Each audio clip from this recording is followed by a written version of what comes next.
Frag Radio.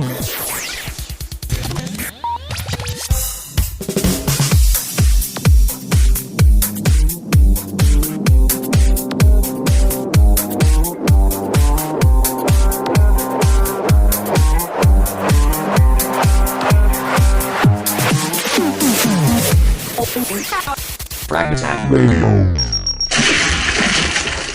Ladies and gentlemen, welcome back, baby, for another episode of Frag Tag Radio. And here with you today are your boys Pradius, Matterafact and Steve. Oh, all right. So, of course, first, you know, we got to get those plugs out there. Infamous plugs. Yes. Infamous. I guess Epic. Start with the Android apps. We got World of Video Game News. Awesome app. They got a ton of sources on there, free. Check that out on your Android device. World of Video Game News. Also, Game RSS. There's two versions of the app: Game RSS Advanced and Game RSS Lite. Both are free. The only difference is in Advanced you can choose between the sources, and in the Lite it just kind of pulls all the sources into one little feed there. Yes. We also are on Xbox One News and Xbox Game News. Both of those bad boys. On there, yeah. Hit them up. Also on Windows phones and coming to iOS, Game On, which is a pretty awesome app. So if you're on Windows Phone, definitely check that out. Or if you're on iOS, it'll be coming there soon. Also, soon to be on Appy Gamer. Yep, that'll be in the next few days. The update's just waiting for it to go through. Cool. So check it out.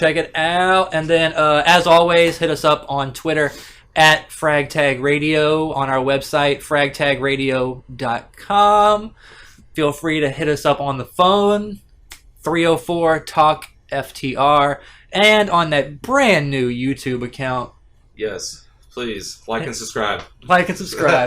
Get on there, subscribe. Feel free to comment on the videos, whatever. And then, speaking of comments, on our own website, fragtagradio.com, we got news, articles, reviews going up every day of the week. Hit up some comments on there. Yeah. Matterafact's got the Ninja Turtles review going up probably tonight or tomorrow. And then I've got the Splinter Cell review that'll be going up soon. So, DuckTales just posted. Yep. And Diablo 3 put up there not too long ago. Yep, so definitely check it out. All right, and with that, I think we are ready to roll into the news. First, we got a couple of little small tidbits. Number one, speaking of apps on the phones, Xbox Music is now an app that you can get on your Android or iPhone. So, okay. All right, but no video yet, huh? No Xbox video yet. But if you've got a subscription to Xbox Music, then that's definitely an app that you would want to check out. I think Xbox Music, you can either do $10 a month or $100 a year. Something like that. So if you subscribe yearly, then you're saving like $20 over whether if you would pay $10 a month. But that gives you unlimited access to pretty much all the songs. So, and you can download like a certain number of songs per month too. Right. But they also just recently made the browser version of Xbox Music free. So not the app version, not the Xbox, but you can pull up Xbox Music in the browser on your computer and stream songs for free on there. Okay. Sort of like a Pandora type of deal. Yeah, that's cool. But so definitely worth checking out. Also, Smart Glass going to be integral to Xbox One. Who didn't know that? Yeah. Obviously, we've already talked about the different things that they're going to be doing with the different games, like Dead Rising and The Division and Battlefield 4, with like the companion apps to go along in Smart Glass, where you can help out your buddies in the game, even if you're not at home in front of your Xbox. Also, you'll be able to do the stuff you can currently do, browse through with menus, select things, browse the internet, everything. So they're definitely pushing that second device, second screen thing. Yeah. So, and I'm guessing they'll be adding a lot more stuff over time, but it is what it is. Also, just recently, this past week or so, Microsoft purchased Nokia's mobile and tablet business for $7.2 billion. Yeah. That's pretty insane. That is But, insane. kind of saw it coming because I mean Nokia's been making exclusively pretty much Microsoft stuff for the last few years now, and so it makes sense. And since I think since Apple in particular has been making their own phones for forever, that Microsoft kind of wanted to get into that same thing where they don't have to have other people making their phones. They want to be the ones making their own Windows phones, and so that's where that happens. But it's worth noting that they only bought the mobile and tablet division of Nokia. Like Nokia as a company still lives on. They're gonna continue on doing like networking stuff and other things. They're just not going to be making like phones anymore. Oh, okay. There was like some 32,000 employees that have now transferred from there over to Microsoft. Well, that's cool. No one lost their job. Yeah, everybody's still Look employed. at Microsoft showing care. That's right. And rumor is Microsoft is holding a press conference in New York on September 29th, where they are expected to announce the Surface Pro 2 and also the Surface RT 2. Not sure about the specs of the Surface RT 2, but the new Surface Pro is said to have 8 gigs of RAM, which is double what's in the current Surface Pro. And also, they're going to have the new Intel Haswell processor, which in the current Surface Pro is the Ivy Bridge processor, which is the one that I have in my Surface Pro, but the new one's going to have the Haswell. It's said to have better integrated graphics to where you can play, games in a lot better resolution than you can currently with the Intel 4000 or 5000, whatever it is. Yeah. On my current Surface Pro, I can run, Skyrim, Dead Rising 2, Gears of War, so I can run games on there, but I can't exactly run them at like their peak, full optimal, settings or whatever. Gotcha, yeah. But with the new integrated graphics, you'll be able to run probably not at peak still, because I mean, it's not integrated graphics is never going to replace an actual graphics card. Yeah. But you'll be able to play on higher settings than you would have been. Okay. Also, the new Haswell processor is said to be really economically environment friendly, and it uses only half the amount of power that the Ivy Bridge processor does. So essentially, your battery life on the new Surface Pro will be pretty much doubled. That's nice. Which is good because I get 6 hours of battery life out of this one, so that would bump it up to 10 to 12. Is that with normal use and play if you were to play Skyrim when it now is that a different story? If I play Skyrim, that's making it run at its peak capacity. I could probably get about 2 hours of battery life if I'm playing Skyrim on there. So I guess with the new Haswell, that might bump it up to 4. Oh man! 2 more hours. But yeah. So there it is, and then on into the news. Of course, everybody knows by now, Microsoft finally announced the release date, the launch day for Xbox One, November 22nd. Yeah. Woo woo! I will be in line, baby, midnight. Release. That is right, picking my jank up. Coming home, unwrapping it. Yep, and I've officially taken vacation from work from the November 21st to December 3rd, I think it is. So I will be off for 11 or 12 days. Nice. Nothing but gaming. Nothing but gaming. Night and day. You lucky son of a gun. No one's going to see me. I will not be outside. There will probably not even be a podcast recorded during that 11 days. No new articles or nothing. Yeah. The articles will probably be slowed down too during that time. But rest assured, once that 11 days is over, the articles will be coming full force because I'll have a lot to talk about. Well, the new system you said has a recording capability as well, right? Right. Well, during that time, we'll definitely be streaming some Killer Instinct grudge matches and probably some Dead Rising 3 footage when me and SteveOh co-op on that, playing as Nick and Dick. Nick and Dick. I'll play Dick. Dick. I'll be the Dick. I guess that makes me Nick. But so definitely looking forward to it. It's going to basically the whole point is going to be this. P and anybody who's able to have time off to see the system and its workings and play a few games, it's actually going to give us more news and more things to put up on our website, on the YouTube, and that just means more for you, the viewers and the listeners, and base. The fan base. Yeah. So now you're going to get video, you're going to get audio, you're going to get it all. You know, And it's about time we upgraded to video. You know, Yeah. It's been a long time coming. Thanks to the Xbox One, it can't be done. Yay! it was just kind of expensive. We were looking at the box for a while, the adapter for the 360, and that was just a little much. And then Xbox One comes out and it's like, hey, why buy a separate box when it's all one system? Yeah.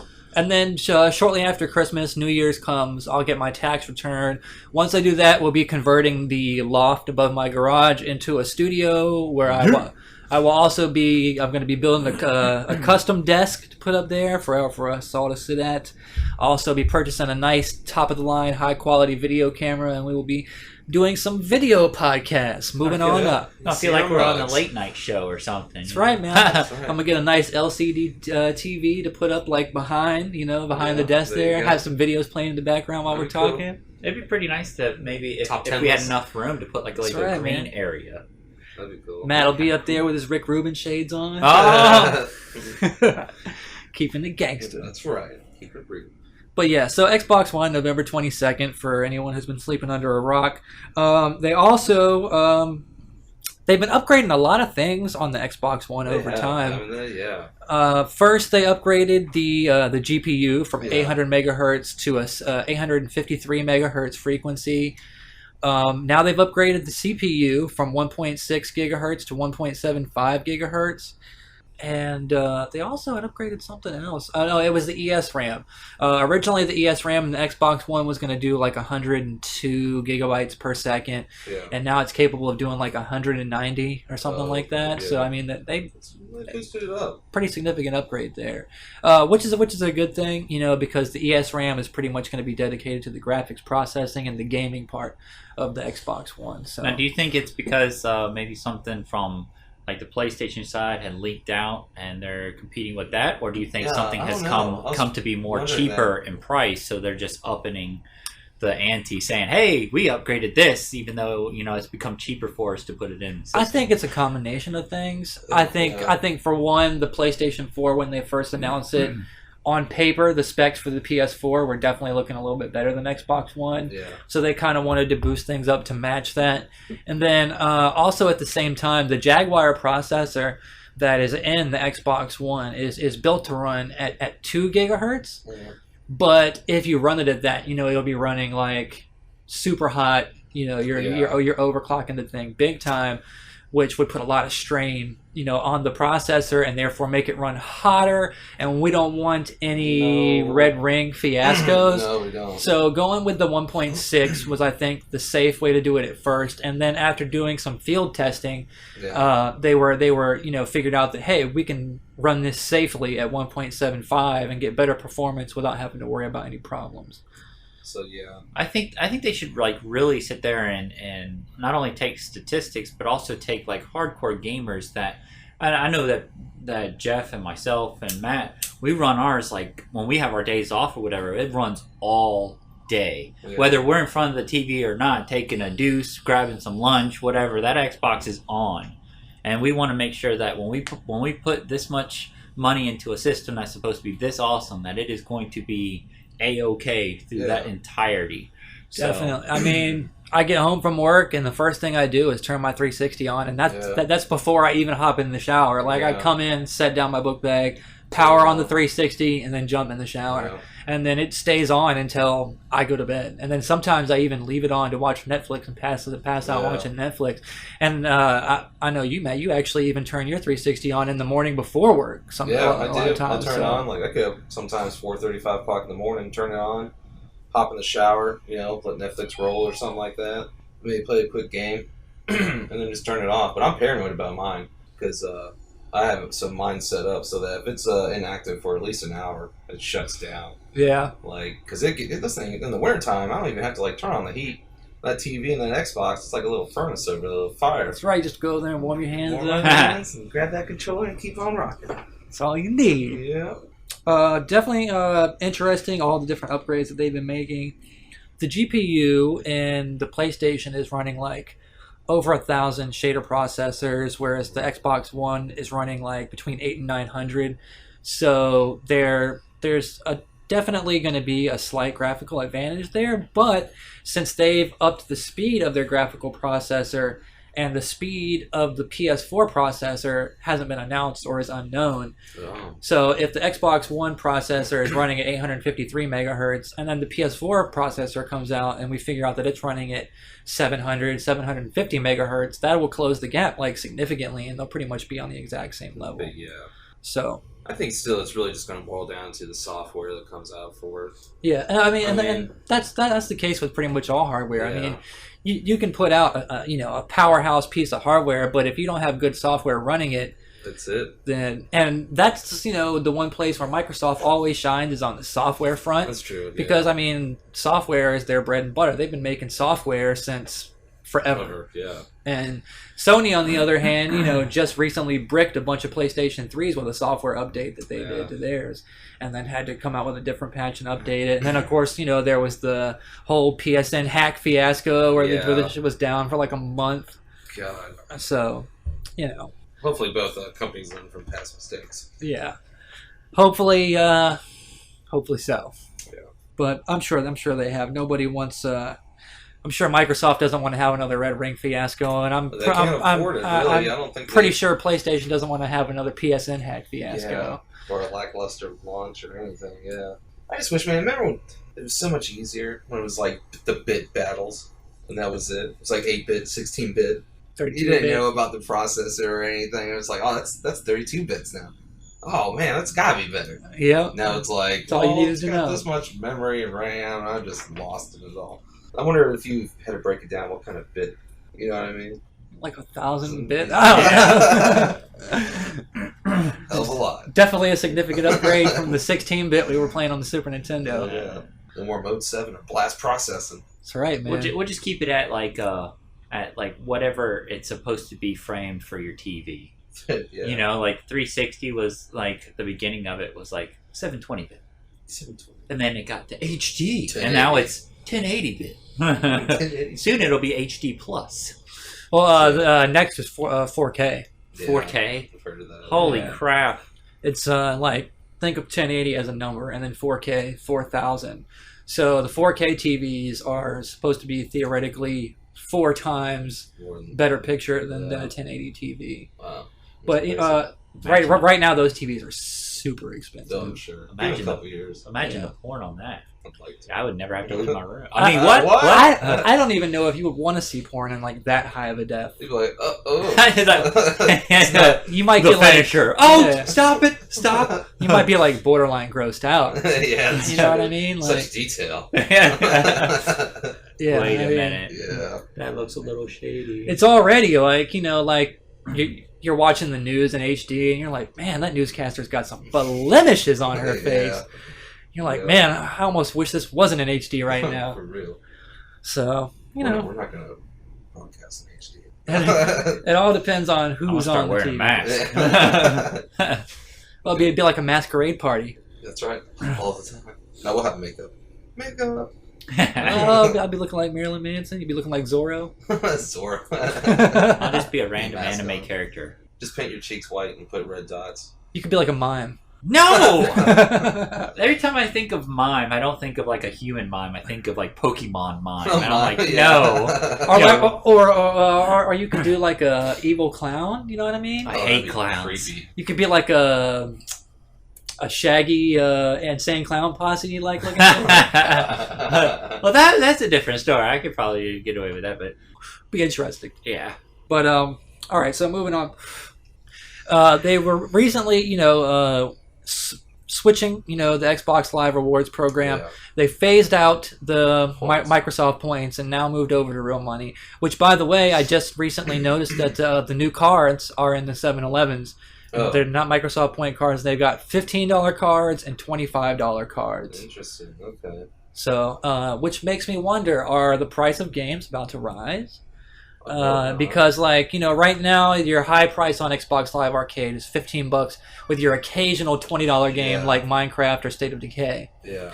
But with looking at these cards, it makes me think like the new norm is going to be 15 $15, yeah. with like your Minecraft higher end stuff being 25 rather than 20. I hope not. Hopefully it's just a case where you can only get in these two, and yeah, the game's only $10, but you have to pay $15. Maybe they'll have something so like $5 games will be rare. With those two numbers, you've got to think that like they'll be made to purchase like one game, because otherwise, why wouldn't they have just stuck with a $20 card and like a $50 card for someone who wanted to buy more than one game? Well, if you figure if somebody buys a game at $20 right now, right? And they have to buy a $25 card. They have to buy 3 cards in order to basically get another $15 card, or spend another 15. That's what my points. Like the old Microsoft system. You know, you have so many points, and something costs 320 points, and you're like 80 points shy from getting something else, so you spend another $5 to get the points. And you end up still in the same situation where you have leftover points. Or didn't UP have like 1 point? It was like 3 or 4, and they were just there forever. Yeah. Eventually, I was able to get rid of them somehow. Some odd number you purchased, Microsoft might have just took them off my account. How the hell? Well, we'll just take it off. You won't notice. We'll just discount 2 cents. Yeah, that could have been what happened. But yeah, so the new rewards program is exchanged for completing various tasks and purchases on Xbox Live. You can earn rewards by playing games, certain arcade games. You can get rewards from buying games, like new arcade games that come out. There will be promotions for those. And they're also talking about doing like promotions like on the new Xbox One, like even for like watching different videos or things like that. Yeah. So, but it has to be promotion, so you can't just buy a game. It has to be, I guess, labeled like, "Hey, this is part of the promotion of the Xbox Live Rewards program." Right, and they're running it on like a credit system. Like, for example, if you renew your Xbox Live Gold membership, that gets you 3,000 credits. Mm-hmm. Once you get 5,000 credits, they deposit $5 into your account. So you could use that $5 for whatever you want. While if you make your first purchase on the Xbox Store, that'll get you 1,250 points. Other rewards, you can complete the punch cards. Oh yeah. So you can go on the website and see what the current punch cards are, and every time you complete a punch card, that'll give you 1,000 credits. And there's like a map pack punch card, and like I think that's like if you complete all the punch cards, that'll give you 5,000 points. There's a My Movies and TV punch card, which you can do for 3,000, and then of course you can. Keep taking the monthly survey for 250 credits. So there is a way to actually, definitely get some money out. And the credits that you turn in for money, that'll be translated into your local currency. So it's not like if you're overseas, they'll be giving you American dollars. They'll give you euros or whatever, whatever your currency is. Rubles. Exactly. All right, and then so in a bit of exciting news. Microsoft has been again hinting at the return of digital games lending, which everyone knows is the infamous family sharing plan that was part of the original Xbox One policy, where you could have up to 10 friends or family members on your friends list, where you would add them to your My Shared library, and then they could access, one of those 10 friends could access your shared library at any given time and play any game that you own. And it wouldn't be a demo, it would be the full version of the game, achievements and everything. So like, I'm getting the Xbox One, Steve will have his. If I had put you on my shared friends list and I picked up Battlefield 4 and you didn't, and I'm like, hey man, Battlefield 4 is pretty cool, you should check it out. And you're like, I don't know if I want to buy it. I'm like, well, check it out. Just hop on my library, play it, and then, decide on your own. And then you could even get achievements while you were doing it. No, now I might be misunderstanding this, but does that mean like he could play it while you're playing it? Yes. Okay. You, the owner of the game's library, can be playing at any time, and any one of your 10 friends and family members could be accessing your library at any given time. Gotcha. So, like, if I got Gears of War 4 and wanted you to play it with me, but you didn't really feel like buying it, you could just access my version, and we could play together that way. That's kind of cool. Well, yeah, which I thought was a pretty awesome plan, but, everyone got all upset, about the DRM and got butthurt. Blah. Would they put a stop to that with, that, was it, Ubisoft always has account-made things in order for you to play online. You play and stuff? Yeah. Yeah, I'm sure they'll have one. Oh, you're talking about the online activation passes? In order to play online multiplayer. Certain people are getting rid of those. I know Electronic Arts in particular has said they're not doing it anymore because they got a lot of bad feedback from it, and their games started not selling so well. Yeah. So they're said we're cutting it out. I know that recent Ubisoft games haven't had it, like Splinter Cell Blacklist didn't have. Okay. But other games might still. But yeah. My guess is everyone's going to be cutting it out. It's probably something they tried just to see how it would work out. Yeah, well, and then seeing, like, that was to go along with the whole disc thing, and then while with this new generation, people will still be buying disc, no doubt. Yeah. I think the amount of people buying digital is going to be a lot higher than it was this generation. Yeah, I see. So they'll be able to make up the difference. Yeah. So that is what it is, but definitely interested for them to bring back that digital game sharing. Of all the stuff that changed, that was one thing we wanted to see.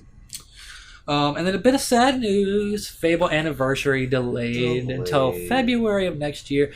I was really looking forward to playing it. It's typical of Fable, though. They always delay or hold back. Yeah. They do. But it always ends up paying off. At the same time, it was scheduled to come out like right around the same time as the whole Xbox One. That's true. It was between Grand Theft Auto and Xbox One. It would have got overshadowed. Yeah. You know what I mean? Whereas now this way, all the Xbox One can have its spotlight with all the launch titles for that. Yeah. And then, like, in the first couple months of the next year, there's going to be a small slow period for the new consoles. That's true. While developers are getting more games ready for them. So that'll be a perfect time for Fable Anniversary to come out, have its own spotlight, make more money.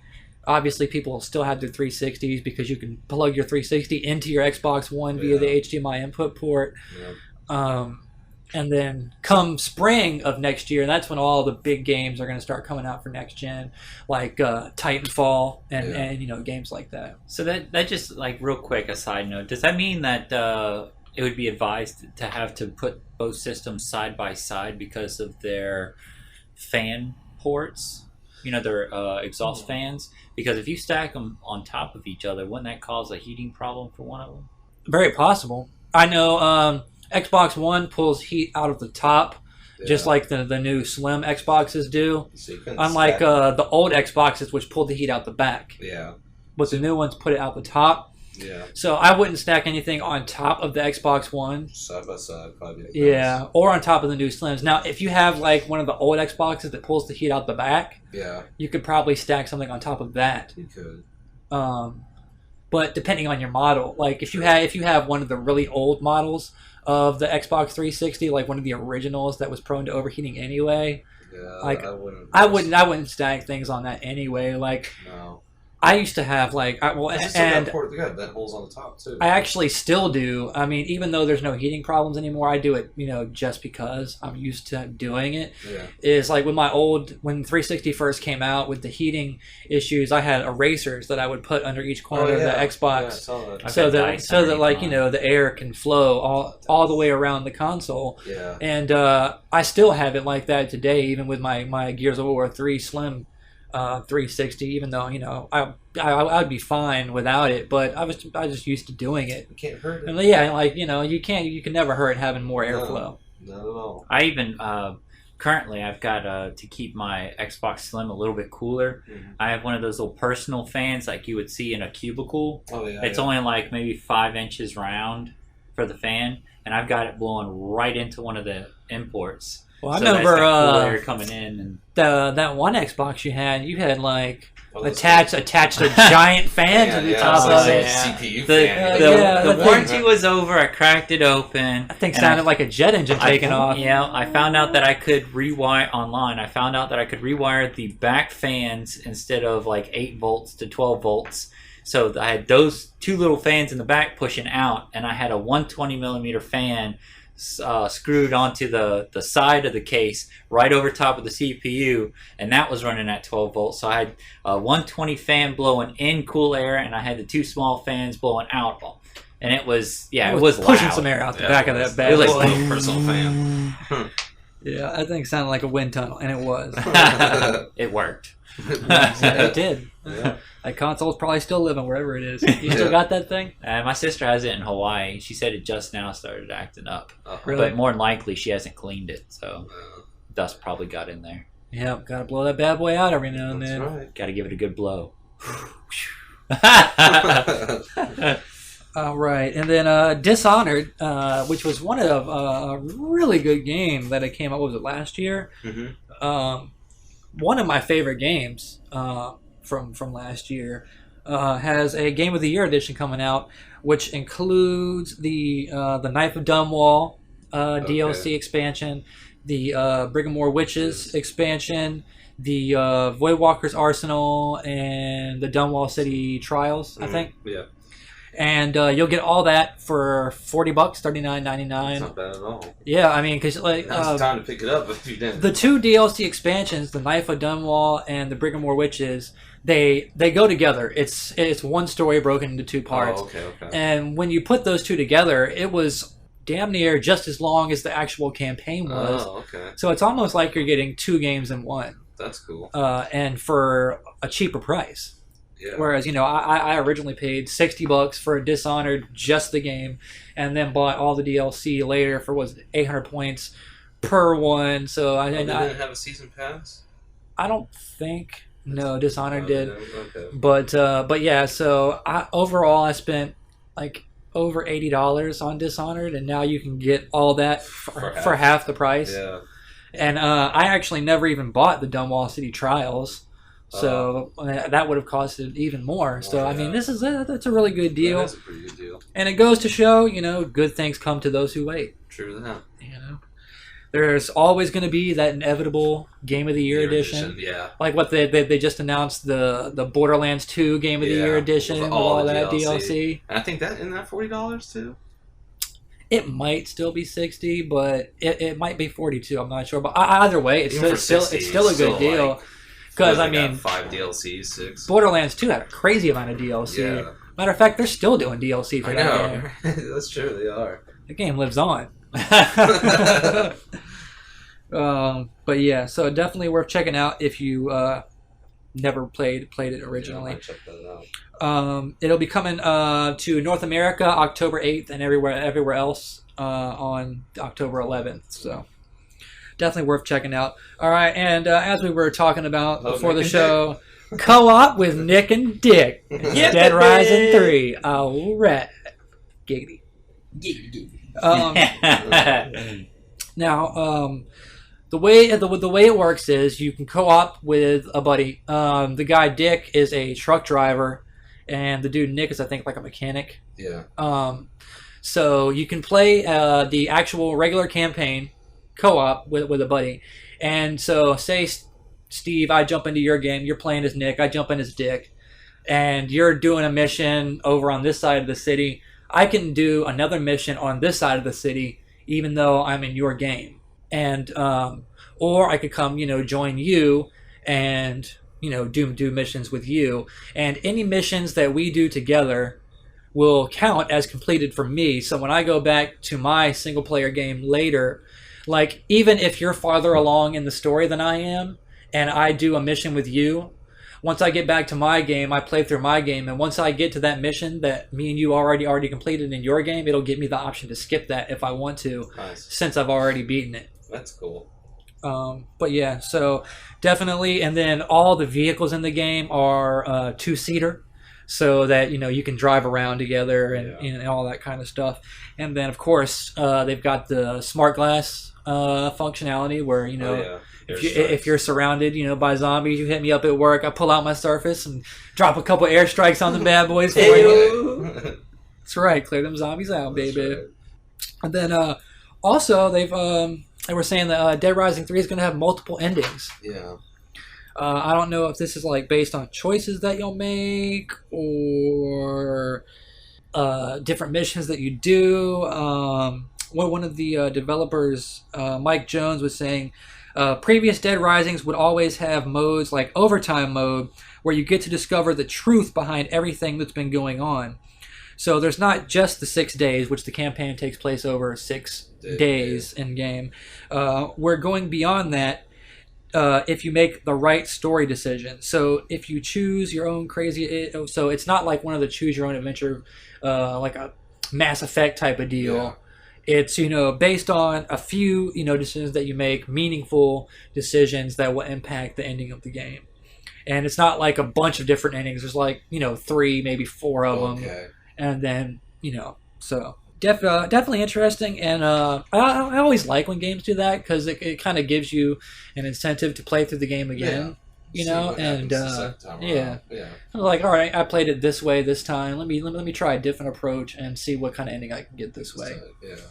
But yeah, so definitely, I would say Dead Rising 3, next to Killer Instinct and Rise, are probably my 3 most anticipated launch titles. So really looking forward to Dead Rising 3. Bada boom. And another Xbox One game, which will also be coming to 360, Plants vs. Zombies Garden Warfare. Yes! Game looks awesome. It does! Looks like a ton of fun. I put it in like big bold letters on an index card, a must buy, because it looks cool. You seen the trailer? Yeah, I have. Yeah, it looks pretty good. I think it's awesome. It's like a third-person shooter, but you can if you're playing as the plants, you can find little pots around and plant a seed and have a little turret pop out to help the plants out while the zombies are trying to invade. And then the zombie side is a class-based thing where you can have the big zombies, the fast, the little zombies, the slow, and then there's a whole bunch of different ones. So that's pretty cool, man. But anyway, so it's going to be a multiplayer-only game. There's not going to be a single-player campaign. Going on there, and I think especially with the next generation, with this whole connected cloud, all that stuff going on, you're going to see a lot more multiplayer games, and even games with single player. The single player is going to be connected, like what's going on with Dead Rising, like we were just talking about, or the new Fable Legends. It's going to be built to be 4-player co-op from the ground up, but it'll still play, like a Fable game.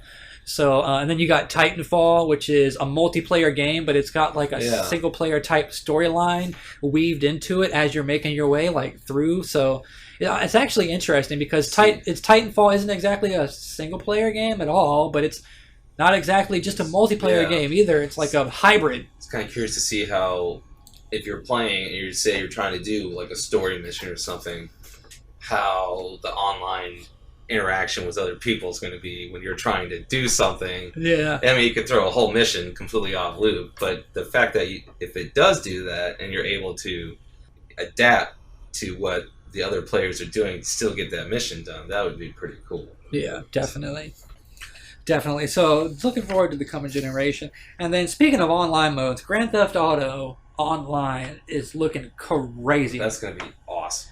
You were watching the trailer, how they've got story-based type missions in the multiplayer, and then anyone who's played the Red Dead Redemption multiplayer where they had the gang hideouts you could go take down, they've got something like that going on in there, and then they've got the dirt bike riding, the miscellaneous activities. You can play tennis online with your buddies, and they got skydiving and wave race. Type of deal, jet ski races you can do online. Sounds like a world within a world. It is. I know the online mode sounds like it's just kind of like a big old recess party. You have some missions you can do, but let's just kick the main story aside. They're saying that they when they started working on this, they looked at multiplayer modes of other games where it's all right, multiplayer is cool, but you would run out of stuff to do after a couple weeks. Well, they wanted to make a game with an infinite amount of content that you would want to play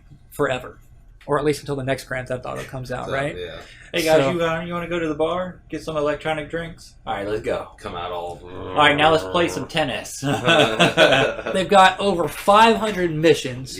Missions that you can do, and then on top of that, all the little side activities are going to be there. The heists, hijacking, robberies, racing, the gang hideouts we were just talking about, and then you got the sports like tennis, the skydiving, base jumping, golf, the wave race. I mean, there's just going to be so much going on there. Jet flying, dog fighting in jets. I mean, it's going to be insane. This kind of reminds me of, at least when I felt when Grand Theft Auto San Andreas came out, how they included so much content in there. I mean, granted, it was little stuff like exercising, but all just the little details. And I thought that they were trying to do that because they knew it was almost like the last hurrah before they moved on. Right. I also feel like they're doing the same thing on here. Like they're trying to cram as much content and goodness that they can into this. And because I mean, the next Grand Theft Auto that comes out on the, Xbox One and PlayStation 4 are going to be just out of this world, I'm sure. Yeah. Well, and there's still a possibility that this Grand Theft Auto will come out on next-gen consoles. There's even been rumors about it, and then I think we might have even said this previously. I'm thinking they're waiting for Grand Theft Auto to launch on current-gen consoles, get those sales, and then announce the next-gen version. Because you got people like J-Ray who would wait and get the next-gen version, but if the next-gen version isn't announced, he's not going to wait. He's going to buy it now. And then probably buy it again when it comes out for next gen. So they want to sell that game twice to people like that. Yeah. But even then, I mean, I'd be happy with the 360 one. I mean, so far it looks crazy good.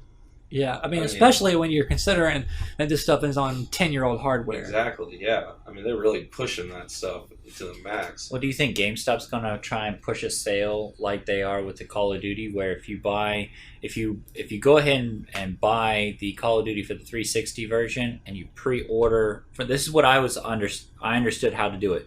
You pre-order the one for the Xbox One. Yeah. You can trade in the 360 version when the Xbox One comes in, and you only have to pay it for $10. Yeah. You think that they may do something like that as like an incentive? They probably to buy would. the Xbox One? They probably would. Other outlets are doing that too. I know Amazon's doing it. Best Buy's doing it. The Microsoft Store is doing it. And there's some other places too. I think Microsoft Store is doing it on just about every game that's coming out on both consoles. GameStop has like a list of certain games you can do, but it's pretty much all the big ones. Battlefield, Call of Duty, Assassin's Creed. I think this is, thinking back on it, I was wondering why they haven't done stuff like that in the past, but I think this is the first time in a long time where the transition from old generational consoles to the new has had so many big title names right in the transition over. You know what I mean? And now, before...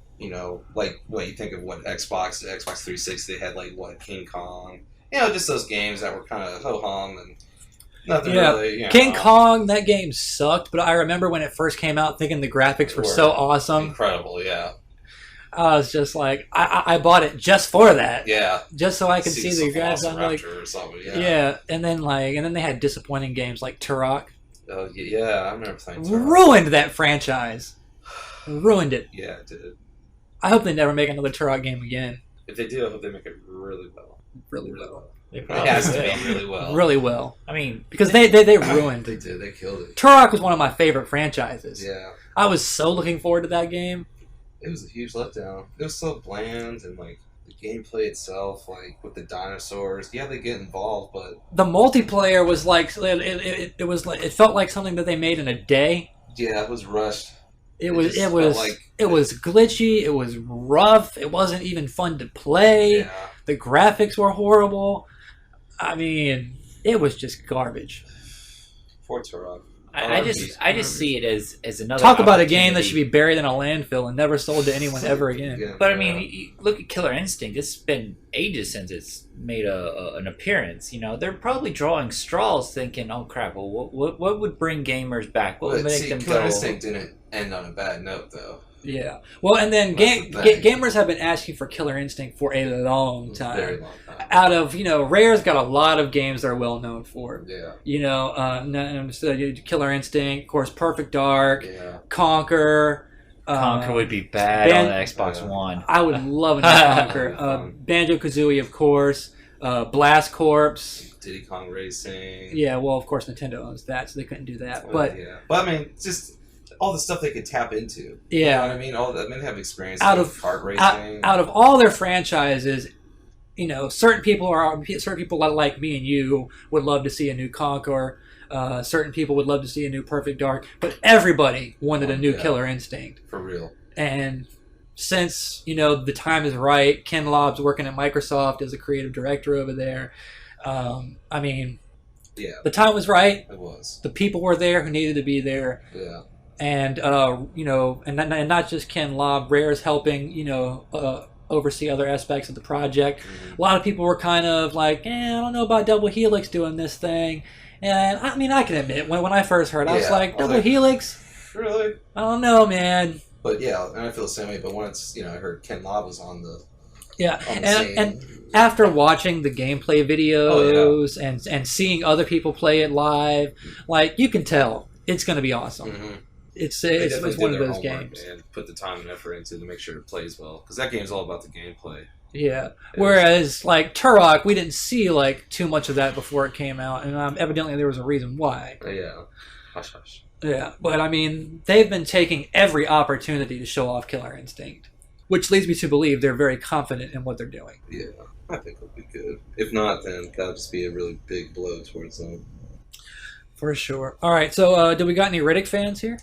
Cha-ching. Yeah. Riddick's cool. Have you ever seen those movies? Nasty, dude. I saw the first one he was in. Yeah. It wasn't even called a Riddick or whatever. Oh, it was like, was it Pitch Black? Yeah, or, Pitch Black. That's what threw me off too. How it Well, was part of the where he was like a prisoner. yeah. Yeah. Crash land on that planet where like the darkness comes. And it was like some aliens type stuff going on.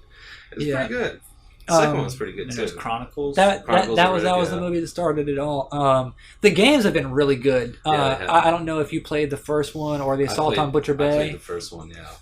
When it first came out, that was on the Xbox. Yeah, the original. Yeah. They ported it over and updated the graphics, and they had the Assault on Butcher Bay, Yeah. and they put both games together on one disc, which I got, so you can borrow it and check That's it out cool. if you're ever I'll check that interested. out, yeah. But yeah, so Vin Diesel then came out and announced that they are making a new Chronicles of Riddick game. Evidently, dude has his own video game studio. I don't know. Diesel's own team at Tygon Studios will be working on the new project. Evidently, like a lot of people from the Starbreeze team who made the Butcher Bay game have like left Starbreeze and came over to work for his studio. Okay. Cool. So like the team that worked on the last game, or a lot of them, will be working on the new one, which is a good thing because we don't want a Turok situation on our hands. For real. Hanging that back up. Exactly. How can we emphasize this? Do not. Don't make it suck. Like out of this entire generation, which has been over 8 years long, I've traded in a handful of games. Yeah. I traded in Turok. I traded in Two Human. Yeah. I traded in Dead Rising 2. Yeah. And I traded in Prey. Oh, Prey. Yeah. Those are the only 4 games I've traded in. Did you even touch Blue Dragon? I never had Blue Dragon. Really? I played the demo, and Mistwalker made it, so I'm sure it was a good RPG. I just wasn't feeling the art style. That's the anime type Yeah. stuff. It was to me.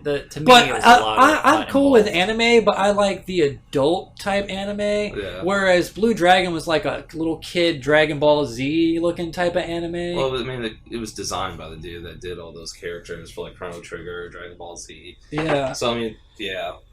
But I mean, even Chrono Trigger was like a badass dude. Like True. he could appeal to an older crowd. Like all the characters in Blue Dragon were like little kids. They were literally like little kids. They were literally little kids, and that's what just kind of threw me off. Yeah. It did take me a little bit to get Because like that. one of my favorite thing about the Japanese RPGs are like the romance stuff that they have going on. To be honest with you, like in Final Fantasy VIII, like between Squall and Renoa, or Cloud and what's her face from Final Fantasy VII. Jeez, what's starting with an S, doesn't it? Maybe, I'll think of several. People are gonna slit our throats for not knowing that. Our bad. Sorry. But and then like the dude from Lost Odyssey and Sarah, his wife, the two immortals. Oh, okay. Yeah. You know, just you know, there's always like a big love story going on with the main plot in your average JRPG, and I always like that. I don't know why. I always get into it. That's pretty much the only place where you can find stuff like that. Yeah. Except maybe like Alan Wake with his wife. You know what I mean? Like the actual kind of like Yeah, but even then there was like no real romance. There was Yeah, there, I you guess knew you're that the right, relationship yeah. was there. With these, it's like you don't see it happening until it starts unfolding Yeah, more. In Japanese RPGs, like the relationship happens over time, Yeah, it and blossoms. like by the end of the game, it's full blown. It's that way with their animes. We're too. banging, and that's what's up. That's, I mean, as everybody knows, I watch a lot of anime, and a lot of their anime has not only a bunch of morals yeah. that are in there, but you also see the romance that happens between each character and how each person plays out those roles. And it's just they do that really, really well. A lot of the great writers and stuff know how to pull on that heartstring. Yeah. And they do this one thing they excel at. They do, and then overseas there in Japan, they're all about that romance because I mean, you watch like a lot of anime cartoons and stuff, and there's always romance going on. Like they love that theme, and since they are always doing it, they're really good at it. And so that's why it always appeals to me in Japanese RPGs. I also like the traditional turn-based combat, which was another reason that I think Lost Odyssey was one of the best JRPGs of this generation, because they kept it traditional but still added in some new mechanics at the same time. Whereas with the new Final Fantasies, it was like a whole new type of combat with the paradigms and switching, and you weren't even changed the whole formula. You weren't even really in control of like your teammates. You would just like switch their paradigms at the right time, or I don't know. You're just programming something. Yeah, I wasn't feeling it. And in trailers of the new Final Fantasy that's going to be coming out, and not just Final Fantasy 13 Lightning Returns, but also Final Fantasy 15, which will be on next generation consoles. It's like an action RPG where it's like not turn-based at all. Yeah. Like, at least with Final Fantasy 13 and 13-2, it would still random-based battles. You walk around, you hit it, and then the screen would come up, and you would have 3 characters standing there, and you would choose stuff for them to battle. Even though it wasn't still technically turn-based, it was still like in menu operated in the same vein. Whereas this one is just going to be, you're walking, and if you see an enemy, you just start swinging your sword at them, and it's like real time. I guess you I don't know. Did you ever play that game? I think it was called Enchanted. And don't get me wrong, it looks badass. Final Fantasy 15 looks totally off the chain. I'm just sad that they're not keeping it traditional with the combat. Did you ever play the game Enchanted? I think that's what it was called. Enchanted Arms? Yeah. I think that's what it was. Because I liked how it was set up with the grid I played system. About an hour or 2 of that game, and the gay character in that game, I just couldn't stand him. I didn't look at that. I just looked at the game. I don't remember his name, but whoever the main character was, that dude was in love with him. And he was not shy about making it known every conversation you had. Yeah. And it was just a little overwhelming for me. I mean, I don't mind, like a little homosexuality in Mass Effect, some guy hitting on you, but you can turn him down if you're not interested or whatever. But when it's like totally overboard, where they're just like, I mean, in your face every time I talk to you, I don't know. No. I was just the game itself. The game. I liked the gameplay. I liked how it was like for the battles. It was like that chessboard looking type of deal. It was a grid system. Each person had like so many distant blocks that they could do something. That was cool. Yeah, that's what I liked the most. That was cool, and it's not like tactics though. That like that was almost enough to make me want to play it more. But oh man, I just couldn't get past that character. Man, yeah. And sorry. That's all right. I played a lot of the game. I almost got every achievement for that game except for 2. And there was a cheat to do the casino one to get a certain type of because you could collect the figures, and that was another. If I'm not mistaken, that was one of the first real Japanese RPGs that came out for the 360. Yeah. So it came out at a time when 360 Xbox gamers were kind of starved. You know what I mean? People who were fans, that genre. So. I think a lot of people ended up playing that just because there was, not many other options. Yeah. So I'm not a fan of tactics, but for some reason this game was on par with me. I did like Final Fantasy Tactics on the original PlayStation. I think it was the original PlayStation. I think I tried it on Game Boy Advanced, I think, ages ago. Yeah. But I kept getting my butt. I never tried the Game Boy version, but I do remember playing it. I remember that intro scene when you first booted up, and there was like 3 characters riding chocobos, like through like a meadow or something, and then like the start menu would come up. I don't know. Yeah. Good times. Good times. To this day, my favorite RPG of all time is still Secret of Mana. Oh, is it? Yeah. I'll see that, man. Did you play it? I rented it back in the day. I never owned it, but I rented it. I own Chrono Trigger. Loved that game. Chrono Trigger was great too. That was probably my favorite. Was it like JRPG? Chrono Trigger was super popular, just like Final Fantasy. I like Secret of Mana because it was a great game that like not a lot of people. Yeah, it's kind of like they overlooked it. But it was good, like action RPG, and that was the first one that you could play. I think it was 4 players with the multi-tap. Also, Breath of Fire 3. Yeah, well, all the Breath of Fire games were good. Some of the later ones. Well, I think 4 was the last really good one. That was on PlayStation 2, wasn't it? Yeah. Yeah, I never played that one. Like Breath of Fire 2, 3, and 4 were my favorite ones. And I never played the first one, but I played 2, 3, and 4. Yeah. And then I played another one after that, and I was like, all right, I'm done with Breath of Fire. Goodbye. Yeah. But I almost wish that they could bring that series back to its prominence. And there was another one with Wild Arms. Oh, yeah. That was PlayStation, yeah. Yeah, I think Saturn even had some of that, too. Yeah, all the good RPGs were on the first and second PlayStations. Yeah.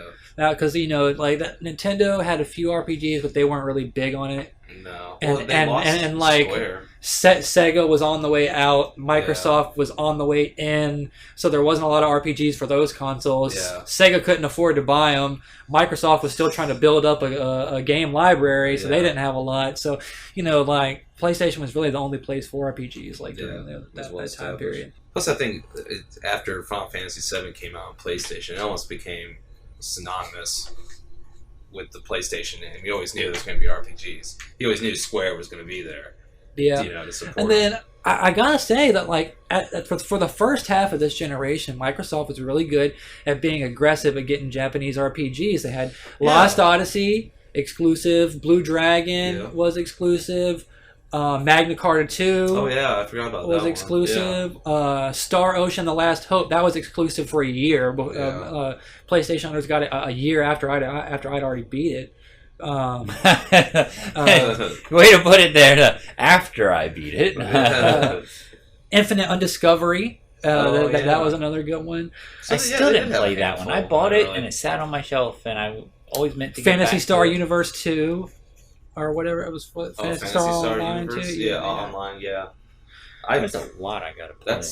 I gotta go through your library. I'm sure there's still people playing that game. Probably is. Yeah. I have the game, but on the back of the case it said something about a monthly subscription, and I'm like, I'll just keep this sitting on the shelf. We'll just keep it here. But I'm guessing the game's so old now they can't still be charging for that. I doubt it. Well, I don't know. It depends, because I've heard stuff online like people are still playing. I mean, I have no doubt people are still playing it, but the user base has got to be so small they can't still be charging for that. No, well, I mean, they've got to be just grateful to get anyone to play that old that game. Well, I mean, there's diehard fans because, like I was saying, there's I've heard, I don't know if it's true or how accurate it is, but like people are still playing it for the Dreamcast. Like people have servers up just for that to play it on the Dreamcast. But I think that's mostly overseas. That was like one of the only games worth playing online on the Dreamcast. Yeah, it was that and like maybe football. Dreamcast had a was that the one with the card game? Card game. I'm pretty sure there was one that I picked up for the Dreamcast that it had Choo Rocket, or maybe it was the GameCube. There's been a lot of card games over the years. So. Yeah, there has. I mean, like it was awesome. What kind of PlayStation had one that was a Yu-Gi-Oh type, and I think it was called the Duelist Rose, something like that, or something like that. That was like there's a Yu-Gi-Oh one on Xbox now. Friggin' love that one. I haven't played it. But... What's his name? Got it. That guy. You know. Do we know him? Do we know him? Jonathan. Oh, he's got it? Schmitty. Well, I didn't know he was a Yu-Gi-Oh player. Well, I think he got it just because for the easy achievements. And then, he started playing it, and it was like, man, this game's not that good. He didn't like it. I mean, he chucked through it, though. It's like trying to be Magic, but it's not. I still swear up and down. Yeah. Magic is always going to be the best card game. Although a lot of people seem to play Pokemon card game. Yeah, Pokemon's not bad. Yeah, Lucas, he's been playing that. And Bakugans are they're still pretty popular. Is that a card game? I never learned how to play it. I think that's what the figures you drop them, the figures come. explode. Each figure comes with a card, and you're supposed to build a deck. Okay. Like Solomon has a ton of Bakugans, and we got a whole deck of cards that have come with them. Yeah. And some of the cards have like magnets like on the inside of them. Really? Yeah, so I guess like you would set the card down and then like bada boom, put your little figure on it, and like the magnet would cause the figure to open up when it touches the card. Oh, I see. Okay. That's all I know about it. Yeah. But I was always interested in learning how to play it. Yeah. But I was like, man, even if I learned how to play it, Solomon would never understand. I know. That's how I Like, feel sometimes, yeah. How do they market games like this towards kids? For real. Like, you're sitting here reading the instruction manual, and it's like unfolding, and it keeps unfolding. You're like, all right, first you gotta... Like, Jesus, I mean, a freaking English major would have a problem figuring this game out. How are you marketing this to 5-year-olds? For real, yeah. I don't know how they do that. I guess, with the cartoons.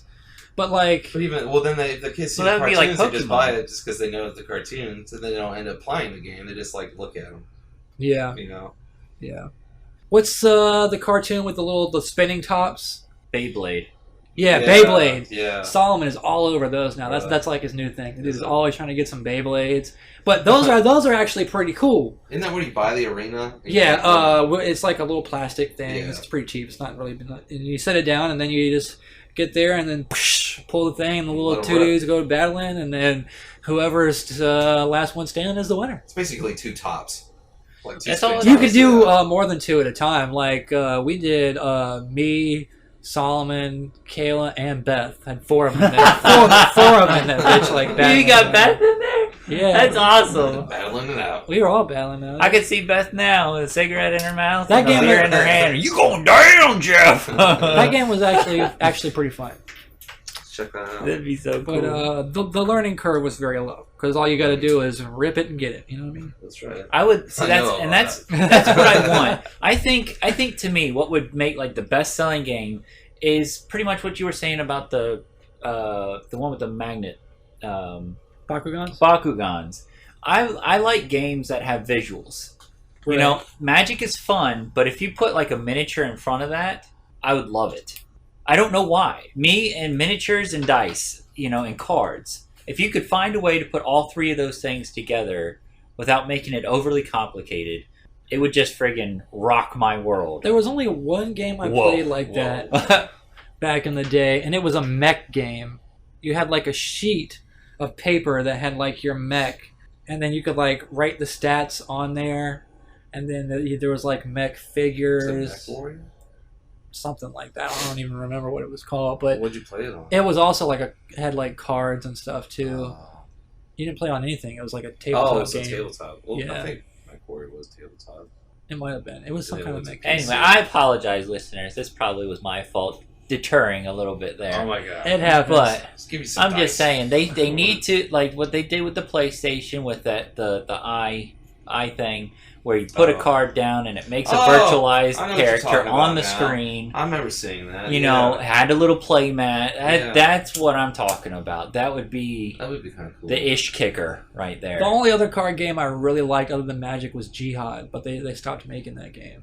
I never heard of that one. It was a lot like Magic. It was from Wizards of the Coast, so it was a lot like Magic, but it was all vampires. Oh. And you would like equip your vampires with like guns, like I had like machine guns and stuff. Like, nice stuff. And there was like different skills like obfuscation and like telepathy and like stuff that vampires would use, and you could like slow down time or like dude, it was a really fun game. Nice. That sounds awesome. It does sound awesome. Yeah, it ended up getting banned because of some controversial. Oh, God. I bet you could find stuff like that on eBay. I bet. Probably could. Probably cost an arm and a leg too if they stopped printing them. They did. They stopped printing.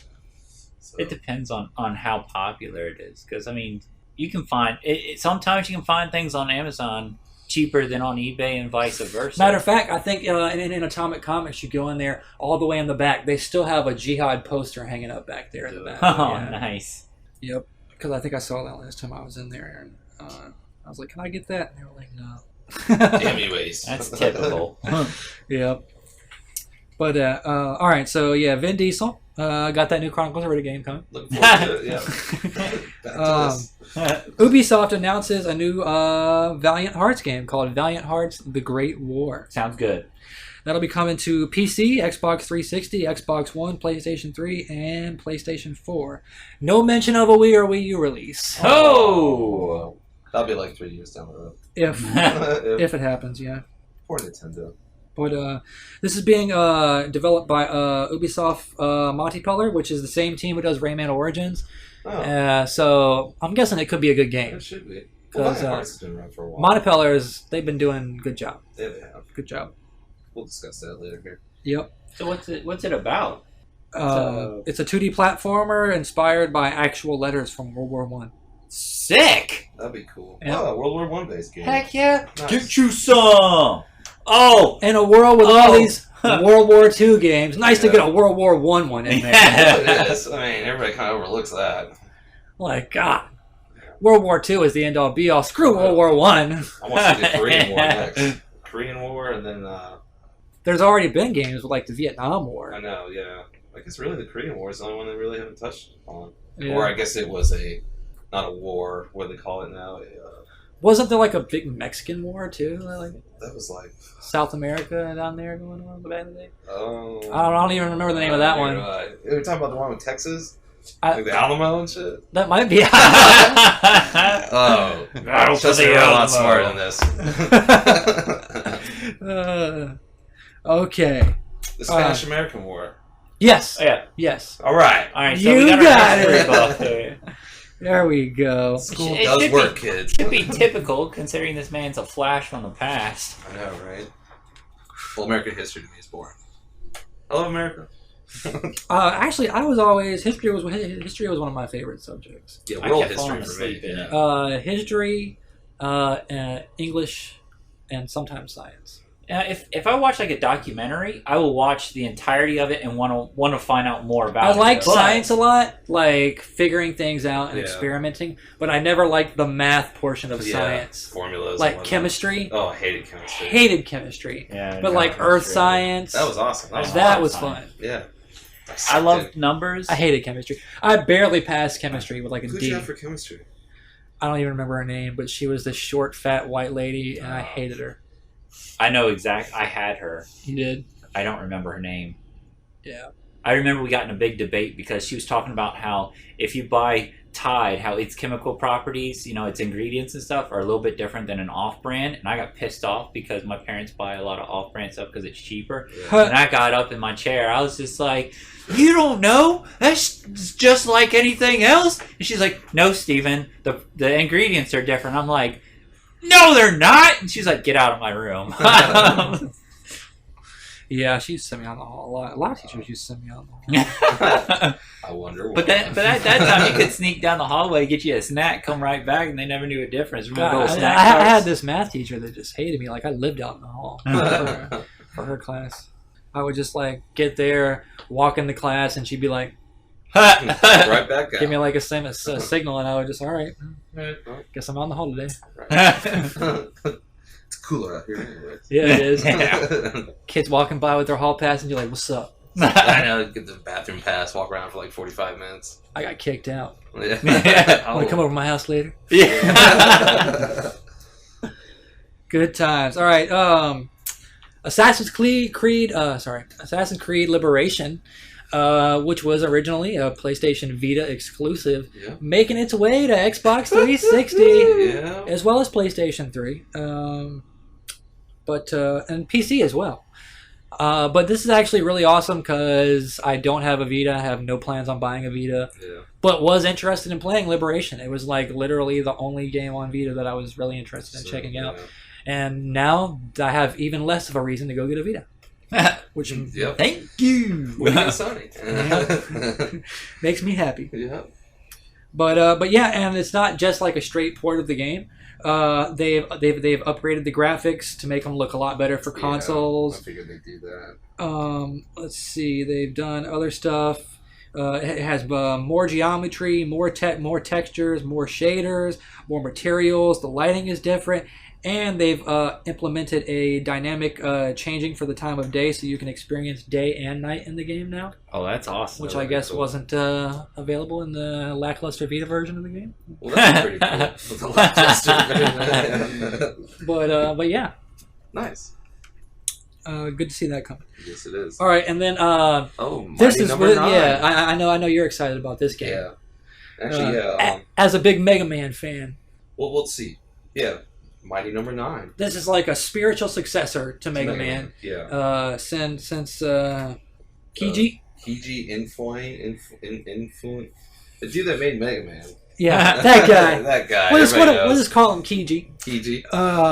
Yeah. He obviously Capcom owns Mega Man, so he can't make a straight up Mega Man. Yeah. So he's making this spiritual successor, which actually looks like even better. Yeah, it does. And like a modern day version of Mega Man. Like if you were to see a new Mega Man game today, upgraded, this is what it would look like. And it's super top quality looking. And so I guess the big thing is, instead of going through a publisher going the traditional route, he decided to do the Kickstarter thing with a goal of 900,000. He met that within like the first few hours of the Kickstarter. And I checked it right before the show. He's up to like 2.2 million. If we can win, so 3.3. Yeah, it's already going to come to 360 and PS3. Yeah. But if we can get them up to 3 million, then we'll see it on Xbox One and PlayStation 4 also. Whoa! Plus, they're adding a co-op mode, a new boss mode, and that'll be fun. They're adding a bunch of different modes to it for each goal that they meet.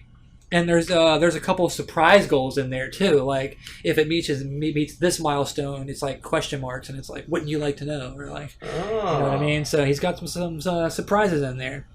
That's gonna be cool. And if you put down $20 for the Kickstarter, that'll get you a copy of the game for free when it comes out.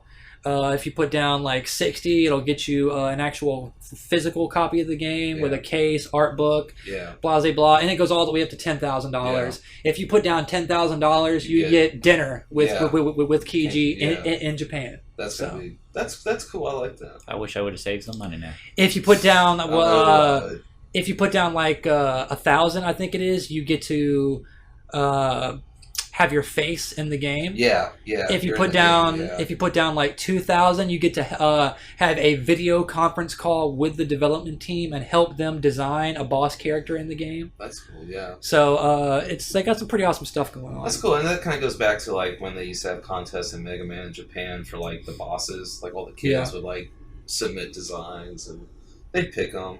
But I think all this came from that Kenji guy. Over the years, he's been saying how the Japanese game market's been in decline. Yeah, he's been super critical. About that. Super critical, yeah. So he finally took matters in his own hand. And good for him. I'm glad he did. Yeah, because a lot of people are excited about that. All right, and Xbox One could offer backwards compatibility through the cloud.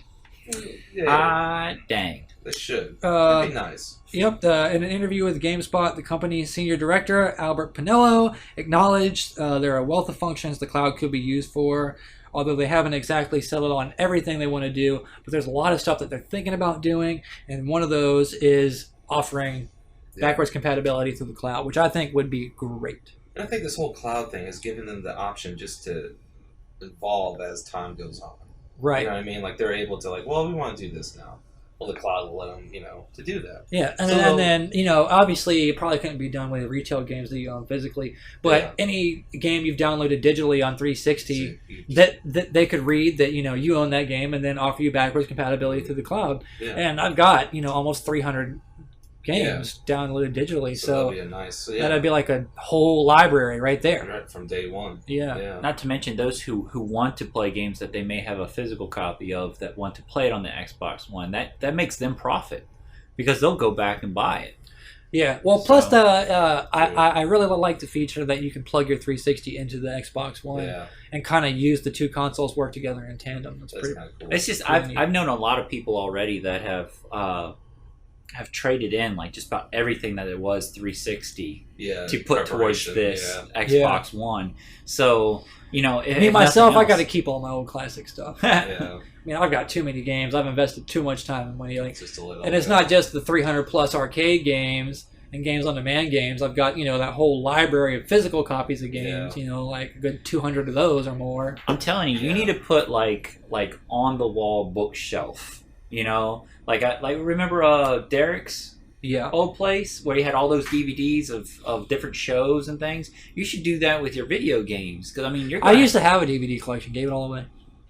But I'm serious. As many games as you have, it would probably be in your best interest to do that and just sit there and go And bask and in all put this it all stuff. in alphabetical order. I mean, like movies and shows, I don't mind pulling up Netflix Yeah. because like it's always going to be there. But games, I really do like having that physical copy, just in case like servers go down Yeah. or whatever. Like true. if the Netflix server goes down, I can wait however long to watch Godfather Part 2 again. Yeah. You know what I mean? Yeah. But like my games, I got to have those now. Gotta have those ready and willing. When I want them, how I want them. That's right. Physical copy guarantees that. even with power out, turn on that generator. TV and That's Xbox. right. will Got a still generator be right there, going. baby. Fire it up. That's right. Wi-Fi Well, through I'm my coming next phone. hurricane. That's right. Go ahead. Let Isabel come through here and knock my power out and my internet. I'll have my generator running, internet coming through my phone and my Xbox. I'll be on live like it didn't even happen. Bada boom. So definitely looking forward to seeing if that backwards compatibility Goes through the cloud comes to fruition. And with that, that is the news. On to some talk about some games. Matter of fact, has been getting down on some Saints Row 4. Yeah. Oh. And, I was telling him all about it after I beat it. He was like, "All right, well, send it my way," and he's been enjoying it. So, what do you think? yeah. Well, first I'll say that I've never really been a fan of the Saints Row.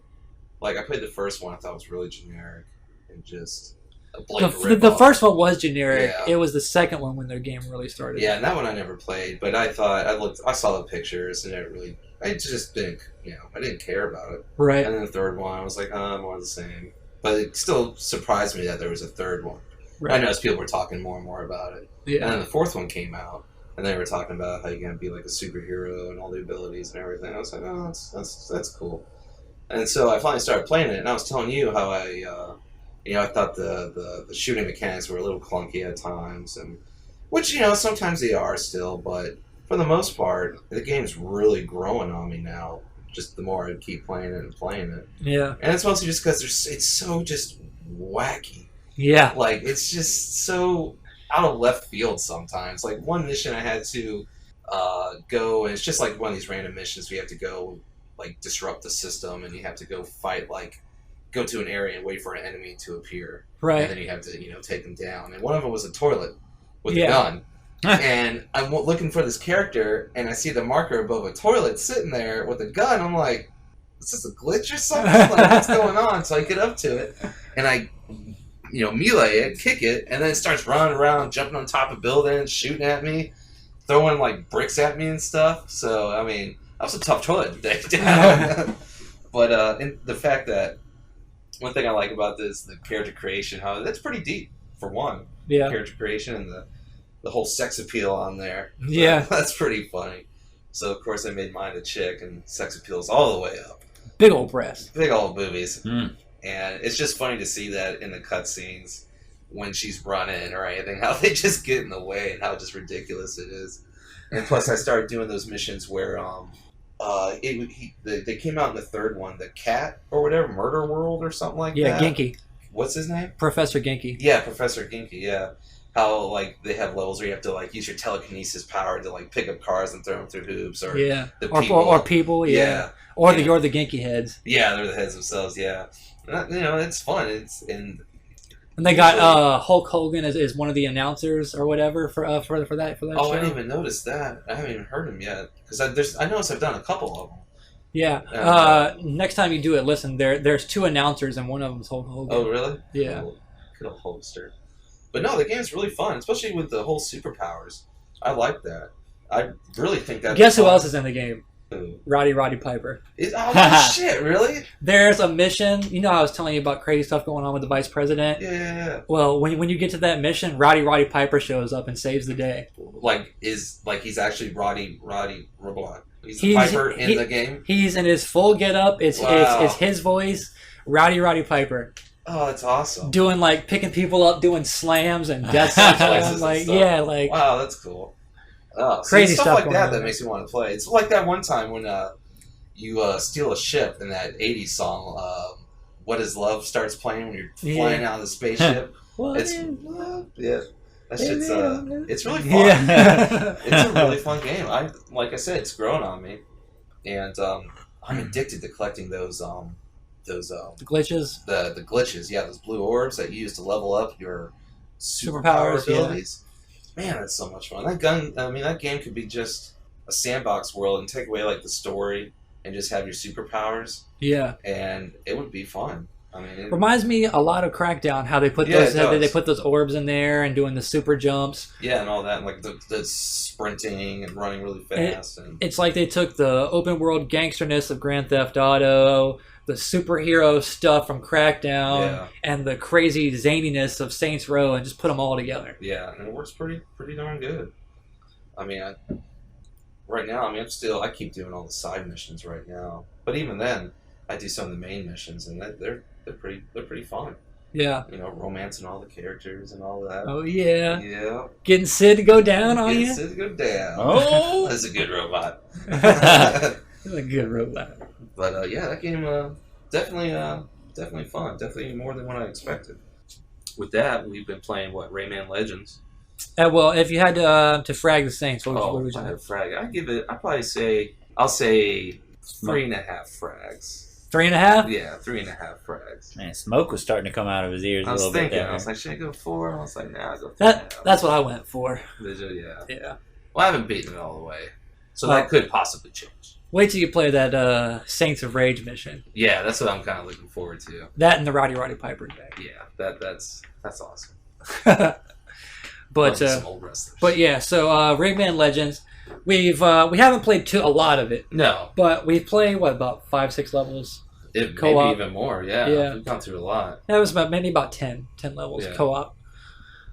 and that one level, that's one of the every time I think about playing it over here is The one where we were running, and the levels were like it was like we were collapsing around us as we were us, trying to we had go. weasel our way out and find a path. That was good platforming fun.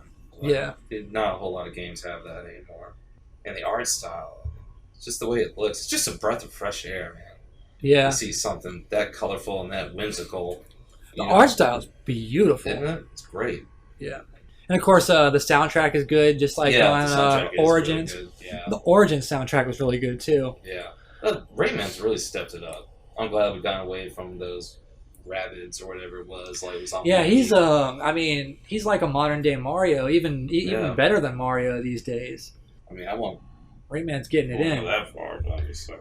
Well, you as a Nintendo fan wouldn't go that far, but I'm just putting it out there because that's what I've been hearing. No, yeah, from a lot of really, different people. Really good. Like even better than Sonic, and I'm a huge Sonic fan. Like Sonic is Yeah. you like Mario, Sonic's my guy. But Rayman's giving them a run for their money. Yeah, I will admit. He is definitely stepping it up quite a bit, especially with just the level design, from the running to the jumping on ropes to the swinging. Find the little secret areas Yeah. to rescue the people. It's really fun, and it's one of those few games where you have to think on the fly. Like that level we were playing when the level was collapsing around you. You really had to like get on it and go. But yeah, so I'm thinking about picking up the first one and just getting that one eventually down the road. Yeah, Origins tight. Yeah, I've heard playing that over here. That was a fun game too. That is faux show. All right. I recently just started playing Splinter Cell Blacklist, courtesy of the good folks over at Ubisoft. Yeah. And Thank you. Yep. So the campaign is awesome.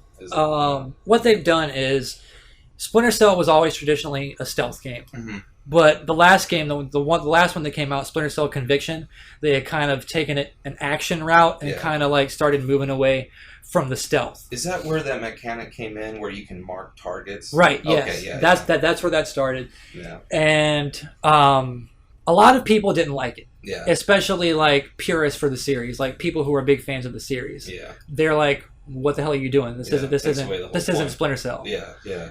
So now, me personally, I liked it both ways. Yeah. I enjoyed the stealth and I liked the action too, which is why I'm really liking Blacklist, because Blacklist is like the perfect marriage of the two. Okay. It can be played either way.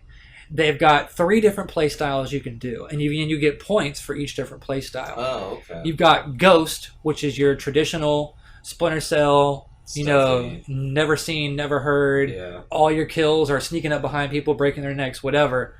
And you have a gun, but you like next to never fire it. Yeah, yeah. And then you've got Panther playstyle, which is like a mixture of gun kills and hand-to-hand stealth kills, but they're all still stealth kills. Oh, like, okay, I see. You'll like sneak up behind somebody and break their neck stealthily, and then get the mark, and then have the silencer on your gun, and then there'll be like 3 guys in a room, and like one guy is like looking out the window that way, and the other 2 guys are sitting there having a conversation. So you mark the 2 guys having the conversation, take them out real quick stealth, so that the guy looking out the window doesn't hear, and then you go over and take him out. Oh, okay. That's like the Panther style of play, where you kind of like mix hand to hand and gun kills, but still stealth. I gotcha. And then the last play style is Assault, whereas you just don't care, balls to the wall, guns blazing, throwing frag grenades. And that's fun too. Yeah. And you can customize your loadout before each mission. Oh, that's cool. And there's different types of armor that you can put on Sam. And the different types of armor you'll put on is based on how you want to play the game. Okay. Like they've got different types of armor that'll have a higher armor rating. Yeah. So if you're going to play the assault way, where you'll be getting shot at a lot, or you can put on a set of gear that'll increase your stealth. Whereas if you're trying to go for the Ghost or Panther approach. They've also got like said different gloves that'll help you switch your guns faster, reload faster. Interesting. He's always had the night vision with his trademark goggles. Well, now they've upgraded him with like this sonar thing, where it'll like ping every few seconds, and you can like see like outlines of people through walls. Oh, okay. And you can upgrade it to where you can see like their footsteps, like the direction they're walking in. That's cool. So you can see patterns. Yeah. Yeah. Things like that. The way the game sets up, you're about to take off in a helicopter with longtime friend of Sam named Victor, and from Anderson Air Force Base in Guam. The terrorists have already infiltrated that base, but you don't even know. And they're like killing people inside the facility, setting up bombs, videotaping the whole thing. And you're just about to take off. You're like trying to radio the tower, requesting permission to take off. You don't hear nothing back. And the pilot dude, Victor's like, screw it, we don't got no time for this, we got to go. So he takes off anyway. And right about that time is when they set off the bomb. The big part of the base blows up, sends your helicopter crashing down or whatever. And you get out, and then you got to kind of try and make your way out of the base. And there's this dude, I think his name's Charles, who is like a hacker specialist that works for the government. And he's like hiding underneath a van somewhere with his laptop, like helping you out, like make your way through the base and whatnot. The whole time. Yeah. So you escape there, and then you have the meeting with the president. People who played previous Splinter Cell games know that Sam's previous group, Third Echelon, there was some corruptness going on in there. So the president shut that down. So for this game, they created a brand new group called Fourth Echelon, which is leaded by Sam himself, who's in charge of the whole operation. And she gives you your own cargo plane, a stealth cargo plane called Paladin, which also acts as your base of operations and like a mission hub. So like in between missions, rather than going to like a game menu, it brings you inside the plane. And you can walk around and talk to the other members of your group. And different members of your group will do different things. Like the chick, Anna, aka Grim, you talk to her and she can upgrade your plane. You can spend money that you got from missions to upgrade the plane, like the sonar and the cargo pit to allow your goggles to ping farther when you're in the missions. Or you can upgrade the dude Charles's workshop to where he can like give you better like prototype weapons that are a lot more powerful than your average. That's cool. And you even have like a holding cell on the plane where you people that you capture. Coben, an arms dealer from previous games who actually had a thing going with Sam Fisher's daughter. You capture him, spoiler alert there, sorry, but he like pretty much like lives on your plane for the whole game, and you can upgrade his accommodations the accommodations of his holding cell. Yeah. And if you do that, then he'll like tell you about certain black market sources, and you can get better guns from them as well. That's kind of interesting. So a lot of cool stuff going on there, and there's a phone on the plane. You can, in between missions, phone your daughter Sarah and kind of like get like an update of what's going on in the States. And of course, you know, you can't tell her about anything that you're doing, because it's all top secret. But you know, she kind of updates you and like what's going on in the real world, like, you know, reactions of what's going from his from what you're doing, what it's causing, you know, to like happen. Like effects. Exactly. That's cool. Sounds like a TV show drama. Yeah, it is. I mean, it's like, I would say out of all the Splinter Cell games, this one has the best story, which is really cool.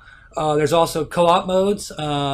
Each character in your group, you can play their missions co-op, or most of them you can play solo.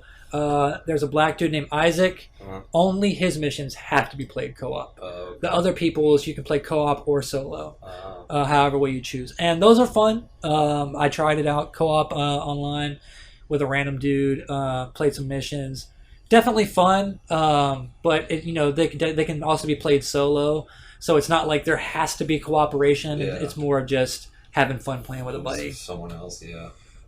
And then lastly, Spies versus Mercs, the popular mode that you know everyone loved when it came out in Pandora Tomorrow and Chaos Theory, and then it was in Double Agent, but it kind of sucked in Double Agent, so then they got rid of it in Conviction, but now it's back, and they've made it a ton better. They've got the classic version, which was 2 versus 2, Spies versus Mercs, which is like when you and your partner really have to work together. And then they've got the new version, which is 4 versus 4, which is a lot more chaotic. Yeah, I'm sure, yeah. You got the, you know, spies like hiding, and then like the mercs are running around trying to defend stuff, and people are just jumping down from rafters, assassinating people randomly.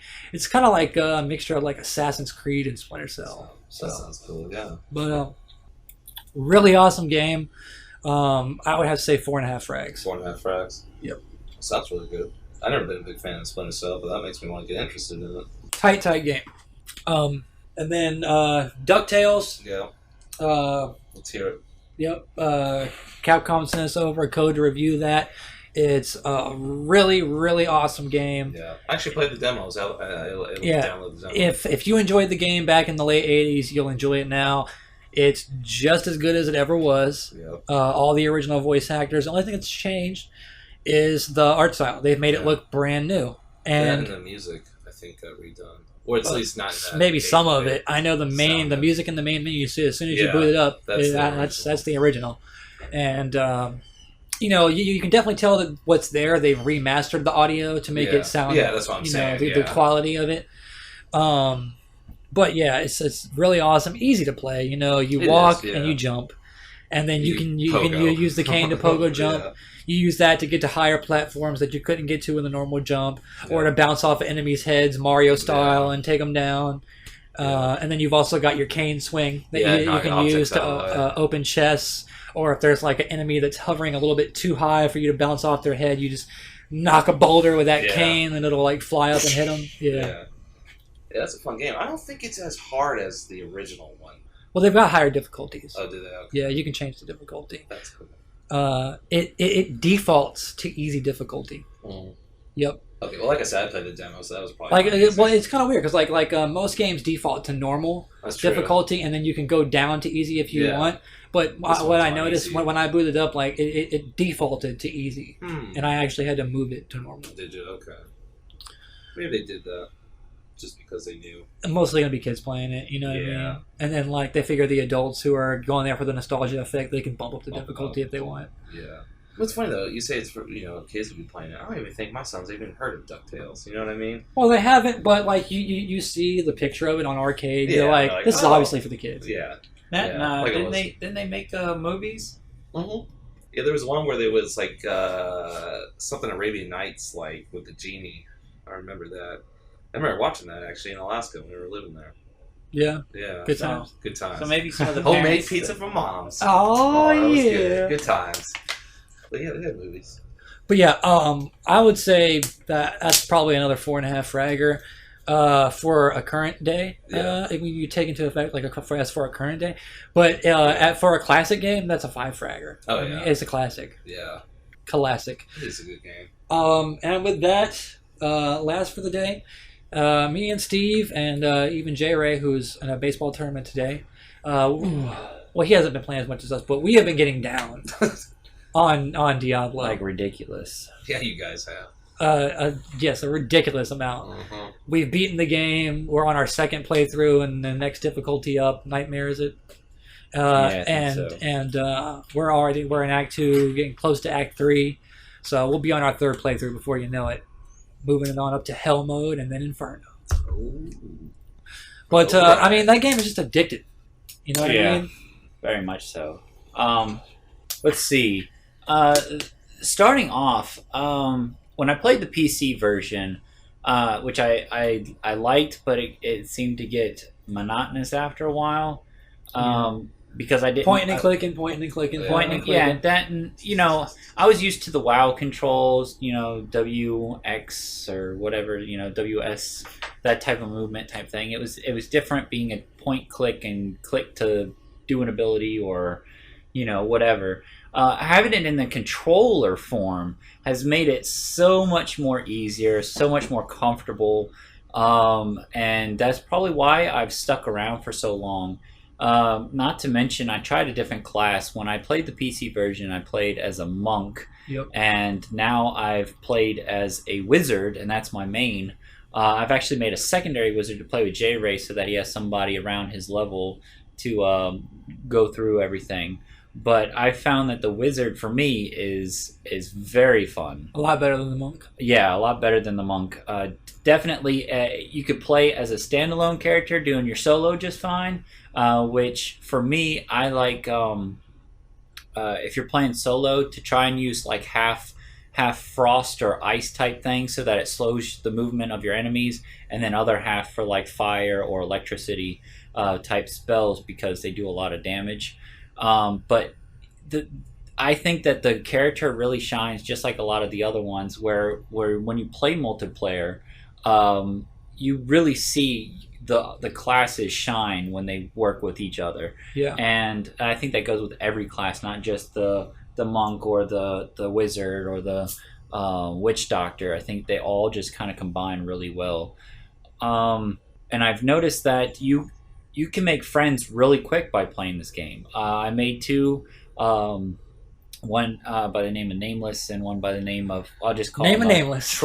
Troll. I think his name's like Troll God or something like that. Something like that. And really cool people. I mean, it's great.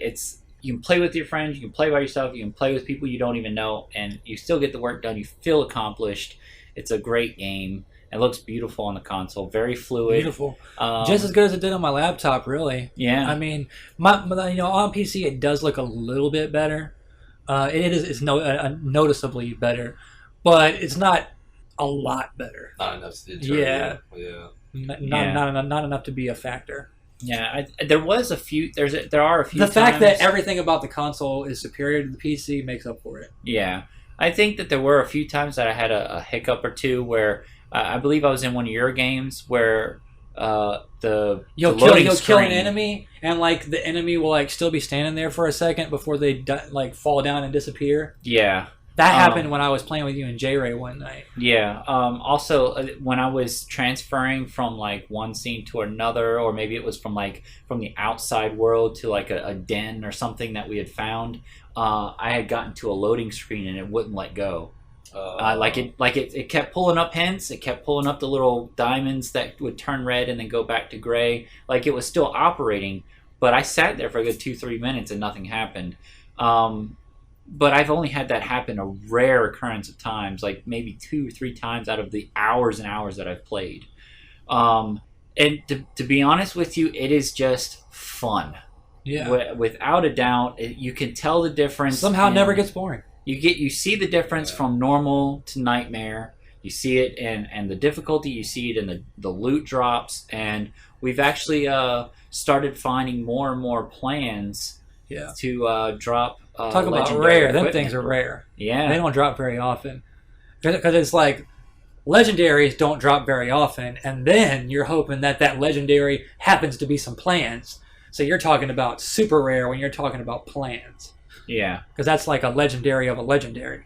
Exactly. And it's not that hard to catch up. Like, if you, like, for example, for a while, I was a little bit ahead of Pete in a level.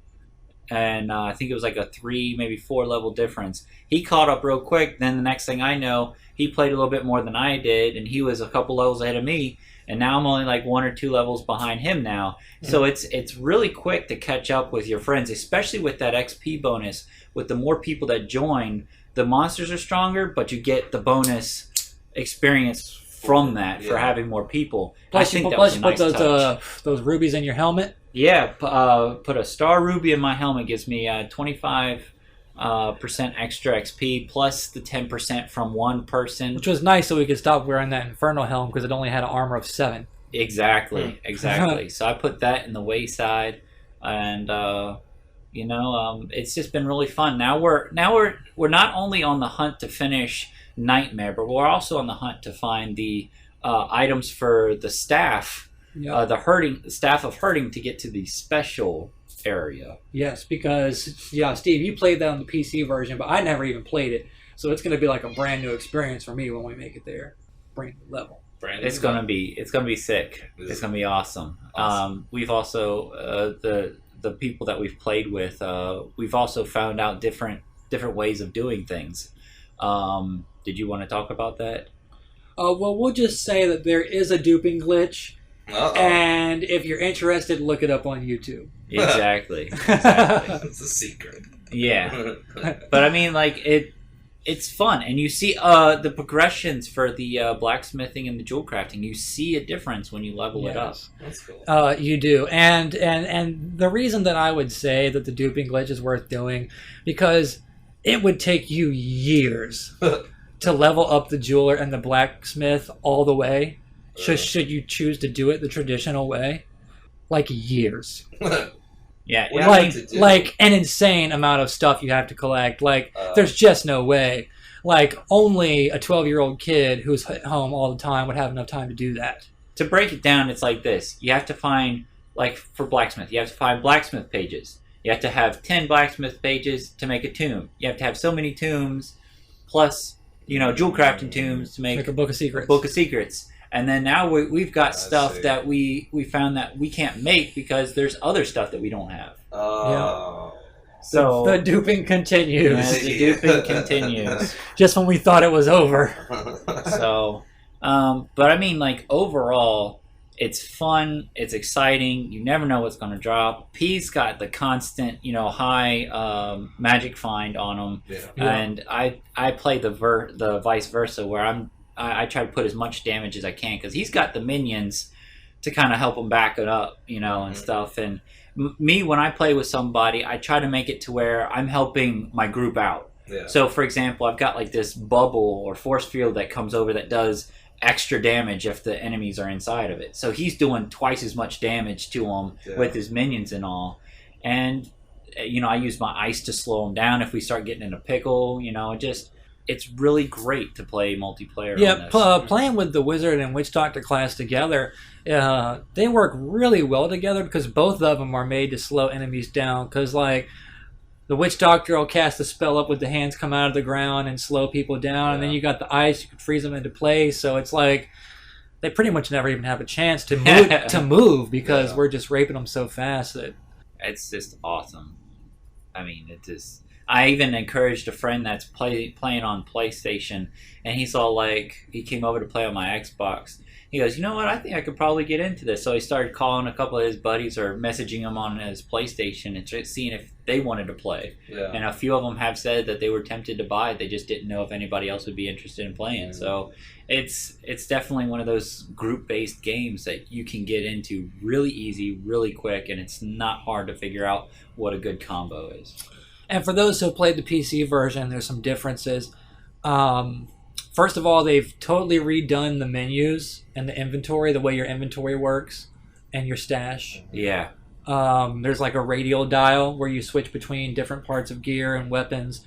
and then like say you highlight sword on the radial dial, then it'll show all the swords, all the weapons you have. Or if you highlight helmet, then it'll show all the helmets.